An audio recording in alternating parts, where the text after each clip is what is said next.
राजस्थान के एक छोटे से गांव में रामलाल नामक एक गरीब किसान रहता था। वह बहुत मेहनत करता था, लेकिन फिर भी उसकी फसल खराब हो जाती थी। उस पर कर्ज बहुत बढ़ चुका था और उसे अपना घर तक गिरवी रखना पड़ा।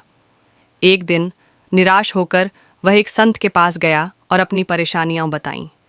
संत ने उसे सुझाव दिया, बेटा, संवरिया सेठ के दरबार में जाओ और सच्चे मन से प्रार्थना करो, वे तुम्हारी मदद जरूर करेंगे। रामलाल ने संत की बात मानी और पैदल ही मांडफिया स्थित संवरिया सेठ के मंदिर की यात्रा शुरू कर दी।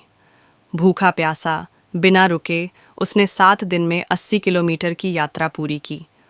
मंदिर में पहुंचकर उसने रोते हुए संवरिया सेठ से कहा, हे संवरिया सेठ, अब तो सिर्फ आप ही मेरी रक्षा कर सकते हैं। अगर मेरी मदद नहीं हुई तो मेरे परिवार को भूखा मरना पड़ेगा। वह पूरी रात मंदिर में ही सो गया। उस रात संवरिया सेठ ने रामलाल को सपने में दर्शन दिए। उन्होंने कहा, बेटा, सुबह अपने खेत के पुराने कुएं की खुदाई करो, वहीं तुम्हारे सारे दुखों का समाधान मिलेगा। सुबह होते ही रामलाल दौड़कर अपने गांव गया और पुराने सूखे पड़े कुएं की खुदाई शुरू कर दी। जब कुछ घंटों की खुदाई के बाद उसे एक लोहे का संदूक मिला।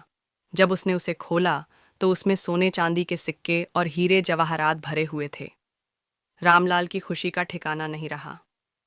उसने अपने सभी कर्ज चुका दिए, नया घर बनवाया और खेती में सुधार किया। रामलाल ने अपनी पहली फसल का हिस्सा संवरिया सेठ के चरणों में अर्पित किया और मंदिर में भंडारा करवाया।